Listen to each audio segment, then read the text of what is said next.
It was night and the moon was shining high in the sky, and below was the Hall of Darkness of the Mogg family.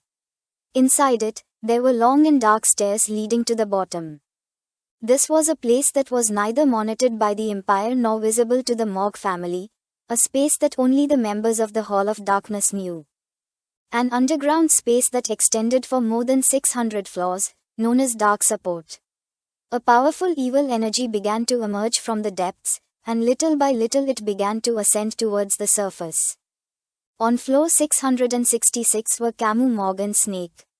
She extended her hand and, using her powers, summoned a magic circle from which an undead emerged. Snake crossed his arms and began to observe in silence. This undead had part of its limbs destroyed, but it had life.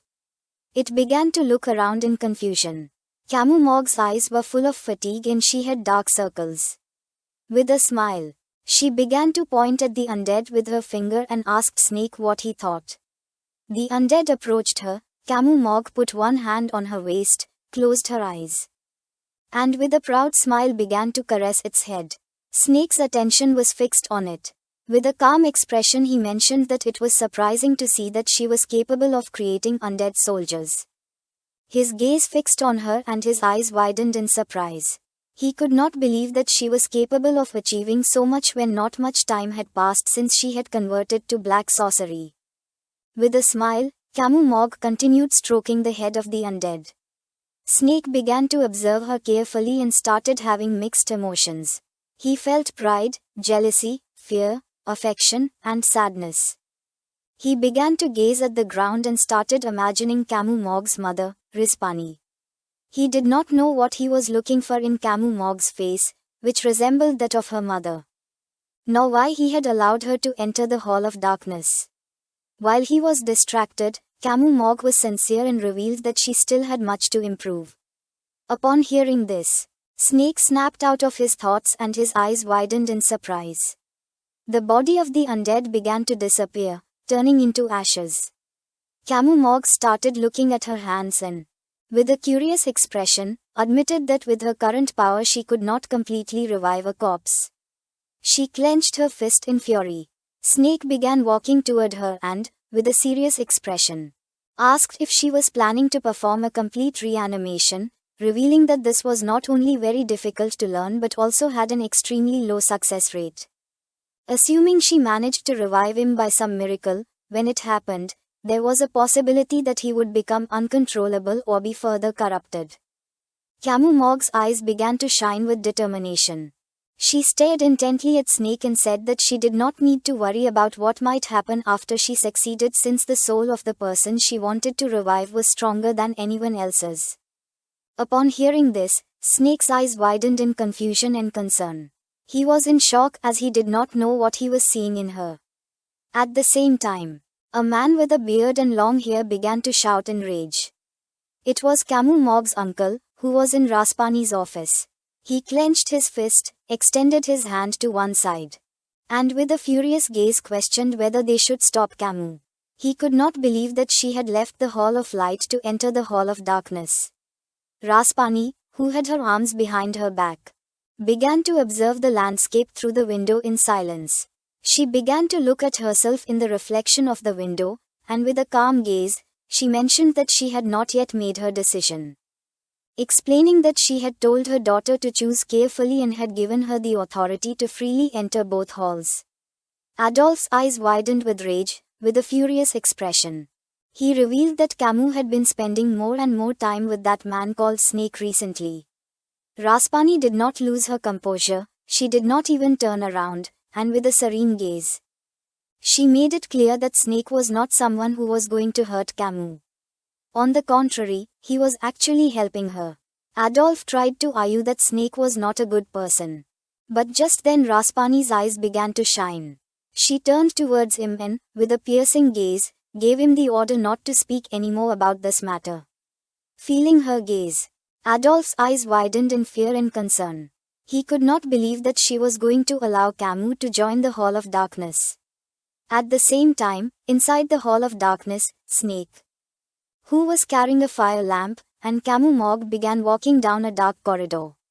Along the way, Snake became curious and, with a serene expression. Asked if she was familiar with the origins of Mog. Her attention was fixed on him, and her eyes widened in confusion. She admitted not being familiar with the origins of Mog. Just then, Snake began to lift the fire lamp. Little by little, the light started to illuminate the area, and in front of them was a strange and dark building. Camu Mog began to observe it in silence, not knowing what was happening. Snake explained that the true beginning of the Mog family started in a Mog. The title Mog came from a very ancient lineage that existed before human clans and empire were established. Mostly, they took in unidentified corpses to find their relatives. He began to imagine Camu mother controlling evil spirits, surrounded by skeletons. This could be because they spent a lot of time with the dead. But after a certain point in time, there had been members of the Mog family who had been able to converse with the dead. And to this day, there were still members who could do so. Camu Mog approached the building, extended her hands, and began to observe in silence. The reality was that the Mog family had been connected with black sorcery from the beginning. Using the fire lamp, he began to illuminate the place. He approached the wall and, in a serious tone, mentioned that the black sorcerers who sought knowledge knew that the truth lay beyond the door of death. Camu Mog, who was standing behind, with a curious expression, asked if then she should familiarize herself with death. Snake made it clear that she would not be doing anything other than imitating a black sorcerer by doing that. He began to gaze towards the ground and advised her to be careful with death. Then he began to stare at her and, with a penetrating gaze, asked her to keep this in mind. The black mages were entities that kept death at an arm's length. Camu Mog's eyes filled with seriousness. She remained listening in silence without interrupting. Before understanding and familiarizing herself with death, first she had to understand and familiarize herself with life. The ground was full of human skeletons. Snake began to illuminate the ground with the fire lamp, explaining that a true black mage loved living beings more than anyone and took pity on those who were dying. The black mages were those who had a deep understanding of death. With a lost gaze, Camu Mog began to look at the ground, realizing that unlike how the world saw the black mages, they could actually be considered wise or elders. Snake began to walk around the area. Camu Mog extended her hand toward him, and with a curious look asked if she could ask him something. She wanted to know the reason why Snake had entered the Hall of Darkness. Upon hearing this, Snake's eyes began to shine with surprise. He did not know why she wanted to know this.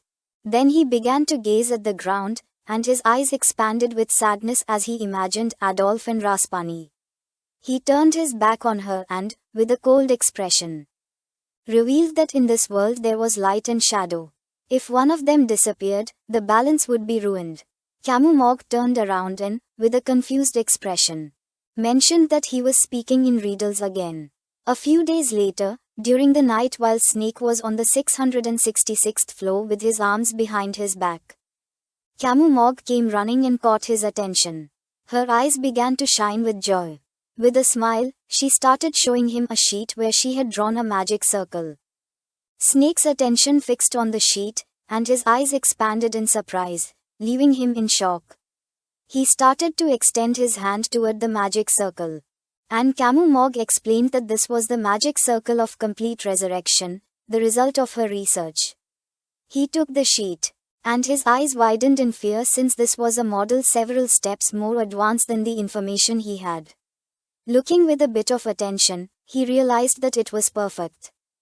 Snake began to observe her with a confused gaze, remembering that black sorcery required one to investigate the depths of the abyss. He was in shock, not knowing how deep Camu had dug into the abyss to reach this conclusion. Camu Mog couldn't help but blush. She looked away and, with a nervous expression, mentioned that she would like him to help her conduct the spell. With a serious gaze, Snake questioned whether she really liked Vikir. He began to observe her, and it didn't take long for him to realize that she was different from him. In fact, she was completely different from him, who was fascinated by black sorcery, and whose heart was as dark as the abyss.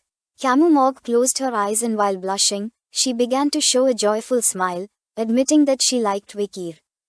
She had not been eroded by the abyss at all and wore her heart on her sleeve. Snake began to gaze toward the ground and a smile spread across his face, realizing that she was better than him. He took a step forward and decided to do this together. They gathered a lot of materials, among them there was a bucket of water and small wooden barrels. Snake's attention, who had his arms crossed, was fixed on the barrels. With a calm gaze, he remembered that the person she was trying to save was not harmless. Camus, Mog, who had dark circles under her eyes, began to observe the barrels, extended her hand, explaining that she had received support from the Baskerville clan and collected some of Vickers' blood and strands of hair. She took out a sphere that contained spirits. She had also gathered all the dead spirits she had found in the forest. Snake understood it. If there was a part of Vickers' physical body, then a fragment of his soul would react. And when that happened, she only had to sort through them. Using a pen, Snake crouched down and began to draw the magic circle. Then turned to Camus Mog and asked if she knew the paradox of Theseus' ship. He was worried because even if Vickers' body was recovered, his memories and personality would change, turning him into a different person. Camus, who was drawing the magic circle on the ground, remained firm and explained that it was not too late to think about those things after they succeeded. Using the pen, she began to draw the final parts of the magic circle. After completing the drawing, she and Snake stood up. And in the middle of the magic circle were barrels containing Vickers' blood and strands of hair. She decided to begin. Snake started observing her and seeing that she had already begun. He asked if she wasn't being too hasty. She extended her hands and with a sincere expression mentioned that she had waited long enough. Her eyes began to shine with hope. And mana began to emerge from her body.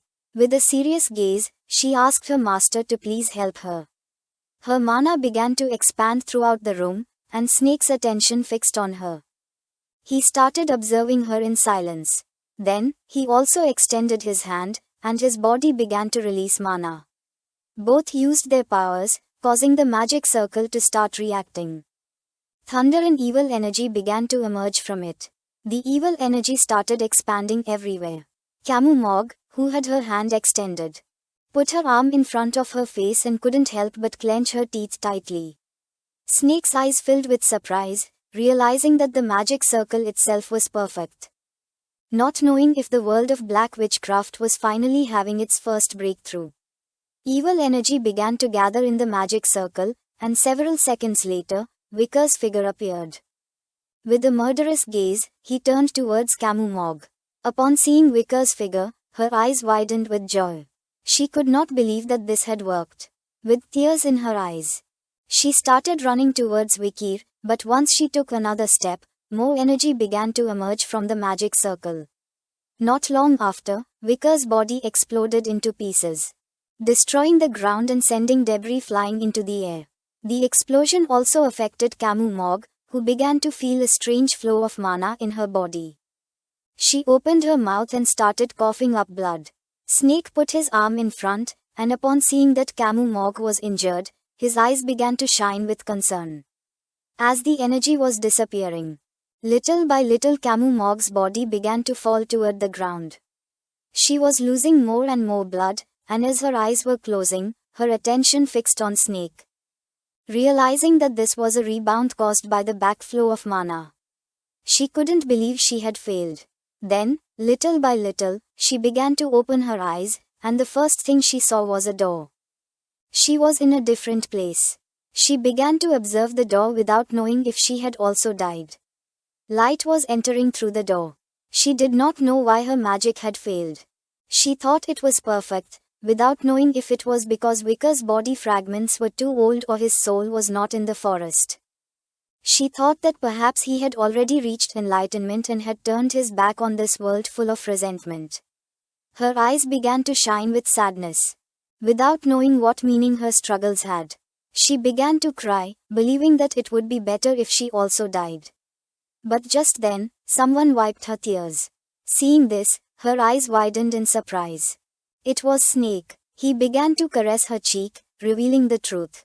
He had not entered the Hall of Darkness because he wanted to. It was because he could not be with his sister. Because he could not be in the light. He could only live in the shadows. Camu Mog's eyes began to shine with confusion. She did not know what was happening. With a kind smile, Snake said that this had come to his mind when he saw her wear her heart on her sleeve. He placed his hand on her shoulder and, with a sincere expression, said that if only he had been honest and had the courage to defy the impossible, things would be different now. He pushed her, asking her not to lose hope. She began to fall backward and her eyes widened with curiosity. Her body fell into the water and Snake said he hoped she could reunite with her beloved. Camu Mog submerged in the water. Snake turned his back on her and began to move toward the door. She extended her hands and tried to reach Snake, but little by little her body began to sink more and more. Her body was lying on the floor and next to it was Snake's corpse, crushed and covered in blood. He had lost a lot of blood trying to deactivate the magic circle. Several seconds later, Camu Mog regained consciousness and upon seeing Snake's corpse, her eyes filled with fear and sadness, leaving her in shock. This is the end of the video. If you guys want to see the next part, then please subscribe to our channel and like the video.